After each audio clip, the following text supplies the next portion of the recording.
لوگ قسم کھا لیتے اور بسا اوقات قسم کھانے میں وہ غلطی کر جاتے. مثال کے طور پر ان مسلمانوں کی مثال لے لیجئے جن کے بارے میں آیت نازل ہوئی کہ انہوں نے قسمیں کھا لی کہ ہم جنگلوں میں نکل جائیں گے، رات کو سوئیں گے نہیں، سائے میں نہیں بیٹھیں گے، کئی دنوں تک کھانا نہیں کھائیں گے، درخت کے پتے کھائیں گے. اس طرح کی انہوں نے قسمیں کھا لی. تو اب شریعت نے یہ اصول بیان کیا کہ قسم اگر کھا لی جائے تو کس صورت میں توڑنا جائز ہے اور کس صورت میں توڑنا ناجائز ہے، اور جب قسم کو توڑیں گے تو اس کا کفارہ کیا دینا ہوگا. تو قاعدہ یاد رکھیں کہ قسم کی دو قسمیں ہیں. ایک قسم تو یہ ہے کہ مستقبل فیوچر کی قسم کھائی جائے. مثلا کوئی شخص یہ کہتا ہے خدا کی قسم میں سیب نہیں کھاؤں گا، تو یہ فیوچر مستقبل کی قسم ہے، اس میں کفارہ ہوتا ہے. اگر سیب کھا لے گا تو اسے کفارہ ادا کرنا ہوگا. اور قسم کی دوسری صورت یہ ہے کہ وہ مستقبل کی قسم نہ ہو بلکہ ماضی کے متعلق ہو یا حال کے متعلق ہو. مثلا کسی نے پوچھا کیا تم نے کل سیب کھایا تھا، تو وہ کہے خدا کی قسم میں نے یہ چیز نہیں کھائی، چاہے مذاق میں کہے چاہے وہ وضاحت کے لیے کہے. اور حال کی قسم سے مراد یہ ہے کہ کیا تمہارے پاس 100 روپے ہیں، تو اس نے کہا خدا کی قسم میرے پاس 100 روپے تو کیا کچھ بھی نہیں ہے، تو یہ حال کی قسم ہے. اس طرح قسم کی دو صورتیں ہو گئی. ایک صورت وہ ہے جو مستقبل کی قسم ہو، وہ قسم اگر توڑ دے تو اس پر کفارہ ہے. اور دوسری وہ قسم ہے جو مستقبل کی قسم نہیں، ماضی کی قسم ہے یا حال کی قسم ہے، تو اس پر کفارہ نہیں ہوتا. مگر سوال یہ ہے کہ گناہ بھی ہے یا نہیں. تو اس کے بارے میں یاد رکھیں کہ جان بوجھ کر ماضی یا حال کی، پاسٹ کی یا پریزنٹ کی قسم جھوٹی کھائی جان بوجھ کر تو گناہ ہوگا، اور اگر انجان میں غلطی ہو گئی تو اس پر گناہ بھی نہیں. مثلا کسی نے کہا کہ کل تمہاری ملاقات فلاں سے ہوئی تھی، اس نے کہا خدا کی قسم فلاں سے میری ملاقات کل نہیں ہوئی. پھر تھوڑی دیر کے بعد اسے یاد آیا کہ میری تو غلطی ہو گئی، مجھے یاد نہ رہا، وہ راستے میں مجھے نظر تو آیا تھا اور چلتے چلتے سلام دعا تو ہو گیا تھا. تو اب سوال یہ ہے کہ اس وقت جب اس نے قسم کھائی تھی اس وقت تو اسے پکا یقین تھا کہ میں سچ بول رہا ہوں اور میری اس سے ملاقات نہیں ہوئی، تو اس قسم پر کوئی گناہ نہیں ہے، یہ غلطی معاف ہے. لیکن کوئی ماضی کی یا حال کی قسم کھائے اور قسم کھاتے وقت اسے معلوم ہو کہ میں جھوٹی قسم کھا رہا ہوں، تو یہ حرام گناہ اور جہنم میں لے جانے والا کام ہے. مثلا کوئی گاہک آتا ہے اور دکاندار سے کہتا ہے کہ یہ چیز مجھے آپ 100 روپے کی دے دیں. دکاندار کہتا ہے یہ تو 150 روپے کی میں بیچ رہا ہوں، اور خدا کی قسم میں نے اسے 130 روپے کی تو خود خریدی ہے، اور یہ جھوٹ بول رہا ہے. اس نے 80 روپے کی خریدی ہے اور اس نے جھوٹ کہا، تو ہے تو ماضی کی قسم.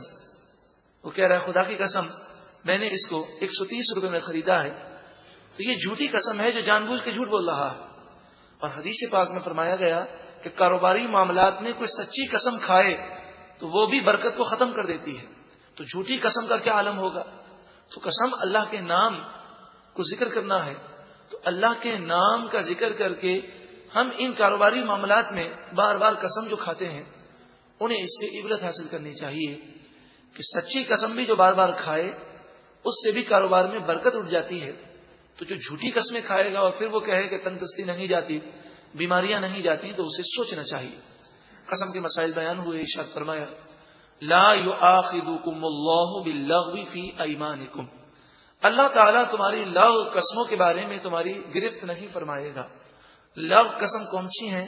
ابھی ذکر کیا کہ ماضی یا حال کے متعلق قسم ہو اور وہ خیال کر رہا ہو کہ میں سچ بول رہا ہوں، بعد میں خیال آئے کہ مجھ سے غلطی ہو گئی، میری توجہ نہ رہی، تو اس قسم پر نہ کفارہ ہے نہ گناہ ہے.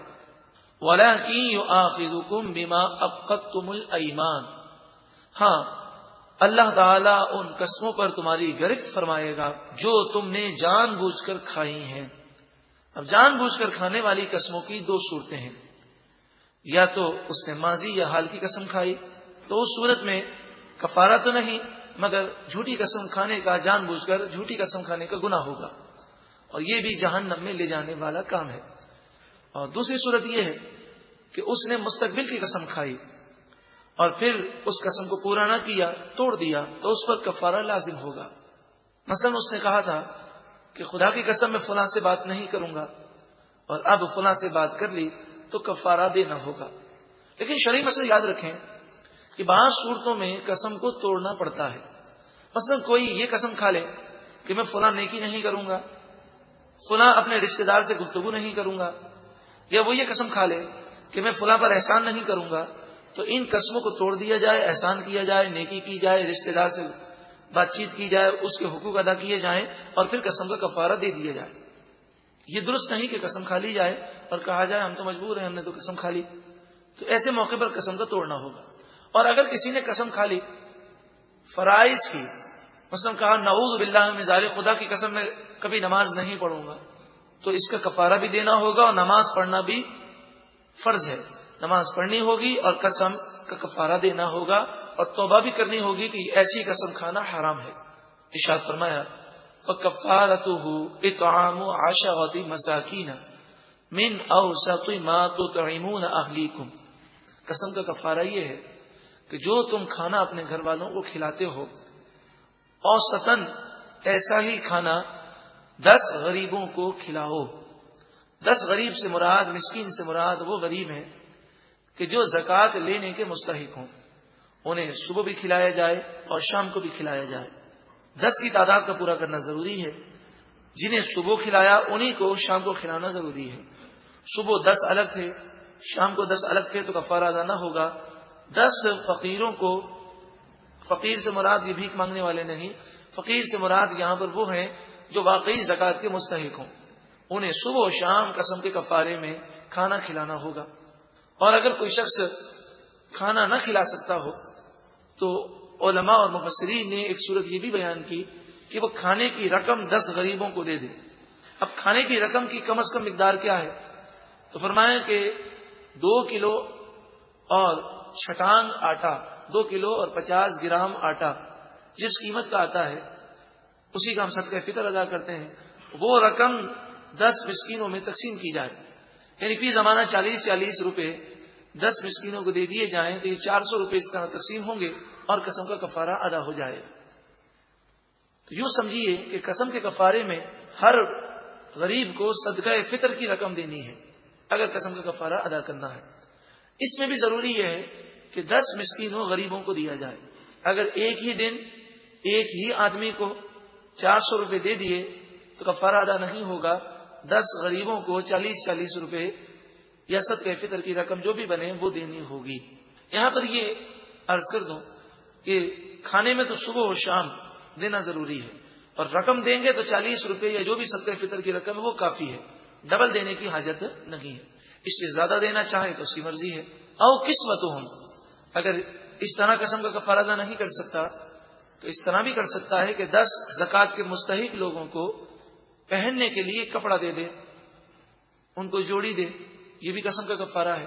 او تحریر رقبہ, یا ایک غلام آزاد کر دے جس کے پاس غلام بھی نہ ہو, جس کے پاس 10 جوڑیاں بھی نہ ہو کہ وہ دے سکے, جس کے پاس 10 مسکینوں کو کھانا کھلانے کے لیے رقم بھی نہ ہو, یا 10 صدقہ فطر کے برابر رقم نہ ہو. اب وہ قسم کا کفارہ کیسے ادا کرے؟ فَمَن لَّمْ يَجِدْ فَصِيَامُ 3 أَيَّامٍ, اور جو ان چیزوں کے ذریعے کفارہ ادا نہ کر سکے اس پر لازم ہے کہ وہ قسم کے کفارے میں 3 دن کا روزہ رکھے, اور یہ روزے مسلسل رکھنے ہوں گے, تینوں دن ایک ساتھ روزے رکھنے ہوں گے. اب ان آیات سے ہمیں 2 باتیں یاد رکھنی ہیں. ایک تو یہ کہ روزے رکھنا قسم کے کفارے میں اسی کو جائز ہے کہ جو باقی چیزوں میں سے کوئی چیز ادا نہ کر سکتا ہو, جس میں یہ طاقت نہ ہو وہ روزے کے ذریعے قسم کا کفارہ ادا کرے گا. دوسری بات یہ یاد رکھنی ہے کہ ہمیں غور کرنا ہے. کئی مواقع پر ہم فیوچر کی قسمیں کھا چکے اور توڑ بھی چکے. اگر ہم نے آج تک کفارہ نہیں دیا تو اندازہ کر کے اندازاً یہ دیکھنا ہوگا, اپنے دل سے پوچھنا ہوگا کہ اندازہ ہم نے 10 قسمیں توڑی ہوں گی کہ 100 توڑی ہوں گی کہ 1000 توڑی ہوں گی. جتنی مستقبل کی قسمیں کھائیں اور پھر انہیں پورا نہ کر سکے اور توڑ بیٹھے تو ہمیں ان کا کفارہ ادا کرنا لازمی ہے. اگر نہیں کریں گے تو یہ جہنم میں لے جانے والے کام ہے. ذالک کفارۃ ایمانکم اذا حلفتم, یہ قسم کا کفارہ ہے جب تم قسم کھا لو اور توڑ دو تو اس کا کفارہ ادا کرو۔ واحفظوا ایمانکم، اپنی قسموں کی حفاظت کرو۔ پہلے تو کوشش یہی ہو کہ قسم نہ کھائی جائے، پھر اگر قسم کھا لی تو پھر یہ کوشش ہو کہ قسم نہ ٹوٹے، اور پھر قسم اگر ٹوٹ جائے تو اس کا کفارہ دینا ہے۔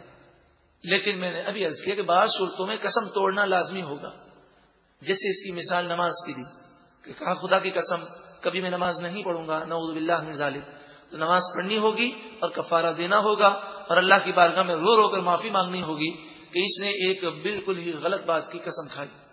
ارشاد فرمائے کذالک، اسی طرح یبین اللہ لکم، اللہ تمہیں واضح بیان فرماتا ہے آیاتی ہی، اپنی آیتیں، لعلکم تشکرون، تاکہ تم شکر کرو اور اللہ کی فرمانبرداری کرو۔